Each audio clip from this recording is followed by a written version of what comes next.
Mga Ginoo, pinaputukan ng mga Amerikano ang ating mga tauhan sa Santa Mesa. Nilusob na rin nila ang San Juan, Paco at Pandacan, at iba pang karatig bayan. May kasunduan na rin sila sa mga Espanyol sa loob ng Intramuros. Camino, Arquelles, bumagsak na ang Maynila. Nasa kamay na ng mga Amerikano ang lungsod.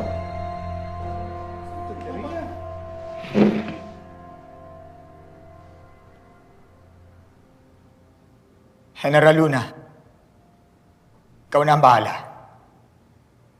Sa mga kamay mo na ang labanan. Paano akong lalaban? Kakagating ko sila? Matutulungan ba ako ng mga kabayan na katulad nila? Vámonos!